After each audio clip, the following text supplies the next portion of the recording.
Assalamualaikum warahmatullahi wabarakatuh. Selamat datang di part ke-7 di segmen 17 langkah. Jadi teman-teman, pelajaran ke-7 yang aku dapatkan di usia aku yang ke-17 adalah aksara yang bermakna.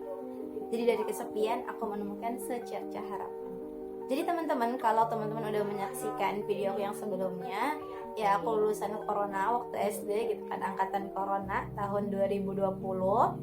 Dan ya kita akhirnya nggak ada perpisahan, nggak ada canda tawa, nggak ada tangis-tangis pelukan gitu, nggak ada, karena semuanya lewat virtual gitu kan ya. Dan alhamdulillah kita bersyukur aja. Dan akhirnya karena kesepian itu aku akhirnya bosen gitu kan ya, apa ya kegiatan yang nggak ngebosenin, maksudnya kayak mencoba hal baru gitu kan. Nah akhirnya aku diikutin sama bunda kelas menulis opini waktu itu. Kelas menulis opini itu sekitar ada 4 kali pertemuan gitu. Dan di pertemuan terakhir aku disuruh nulis opini. Dan ya kalian tahu saya bingung. Aku bingung. Akhirnya aku waktu itu nulis tentang idola generasi muda. Jadi awalnya keresahan aku itu karena banyak anak muda yang menjadikan role model mereka itu bukan bagian dari Islam. Maksudnya gimana? Mereka menjadikan orang-orang yang tidak beragama, orang-orang yang istilahnya itu apatis gitu kan ya, orang-orang yang tidak peduli dengan lingkungan itu sebagai role model mereka. Nah kan teman-teman bisa bayangin ya, kalau role model kayak gitu kita mau jadi apa gitu. Akhirnya aku kasih solusi kalau misal di Islam itu udah ada loh pemuda-pemuda yang bisa kita jadikan role model gitu. Tinggal disesuaikan aja gitu kan ya. Contohnya yang udah terkenal banget gitu kan, Sultan Muhammad Al-Fatih yang menaklukkan Konstantinopel di usia yang ke-21 tahun gitu kan.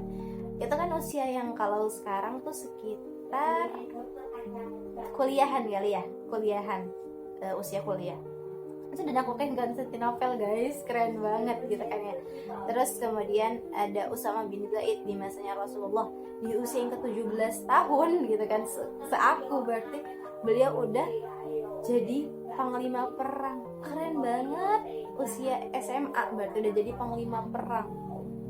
Kan itu adalah suatu role model yang bisa kita jadikan trigger gitu loh, untuk kita semangat gitu, semangat dalam hal kebaikan gitu ya tentunya. Kemudian dari yang perempuan gitu kan, banyak banget. Ada Fatimah Al-Fihri yang mendirikan Universitas Al-Qarawiyyin di Maroko gitu.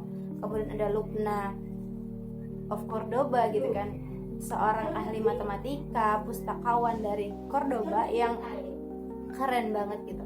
Itu kan banyak ya pemuda-pemudi yang bisa kita jadikan role model gitu loh, dibandingkan dengan ya role model di luar Islam. Walaupun kita boleh gitu loh mengambil semisal kayak cara manajemen waktu dia, itu boleh. Tapi untuk hal-hal yang spesifik kayak misal akhlak, adab, kemudian grand vision dia, itu kan harusnya kita mengambil dari yang muslim. Jadi itu kemudian kayak ya akhirnya aku menemukan passion aku gitu di nulis gitu kan. Aku suka merangkai kata, aku suka menulis hal-hal ya. Kalau kalian mau mampir di tulisan-tulisan aku boleh di Instagram aku @naila_afa1, oke? Dari situ aku banyak nulis gitu kan. Aku menemukan passion aku di situ, aku menemukan hobi aku di situ yang alhamdulillah akhirnya bisa tersalurkan.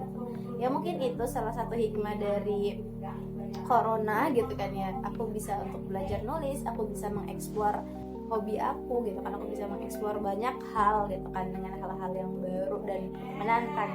Dan akhirnya alhamdulillah setelah perjalanan 3 tahun dari 2020 sampai 2023, alhamdulillah waktu 2023 aku bisa menghasilkan satu buku gitu kan. Buku itu aku beri judul Pesan Cinta untuk Generasi Muda, yang ini bukunya.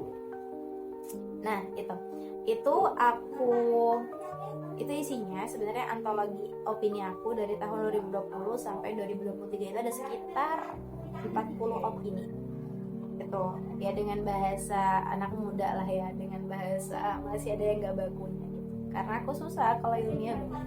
Nah kemudian alhamdulillah setelah itu di tahun 2023 juga bulan Juli kalau nggak salah, Juni atau Juli aku lupa. Lalu itu alhamdulillah ikut program One Day One Opini gitu kan dari SSCI. Nah alhamdulillah juara 1 gitu kan, dan gratis untuk terbit buku ya alhamdulillah dapat lagi antologi opini juga. Kemudian dari situ aku akhirnya nge-explore lagi tuh, coba banyak hal. Karena awalnya aku nulis opini, coba lintas genre gitu. Kayak akhirnya aku nulis tentang cerpen, aku nyoba cerpen, nulis cerpen, terus nulis puisi. Terus akhirnya aku nyoba untuk buat outline novel. Dan ya akhirnya alhamdulillah, mungkin itu sih salah satu hal yang aku syukuri dengan adanya corona gitu ya. Itu aku belajar banyak hal, bisa nge-explore banyak hal, dan yang ya mungkin nggak akan terjadi kalau misal nggak corona ya, walaupun memang corona itu merenggut banyak hal ya. Jadi itu dia, aku belajar sih dari ini. Jadi kayak ya sebagaimana yang sering aku sampaikan gitu, apapun yang terjadi itu pasti ada kebaikannya gitu loh, walaupun gak saat itu juga gitu, mungkin bertahun-tahun setelahnya baru kita rasakan gitu. Jadi tetap semangat, tetap bersabar, dan tetap istiqomah. Barakallahu fikum. Assalamualaikum warahmatullahi wabarakatuh. Dadah.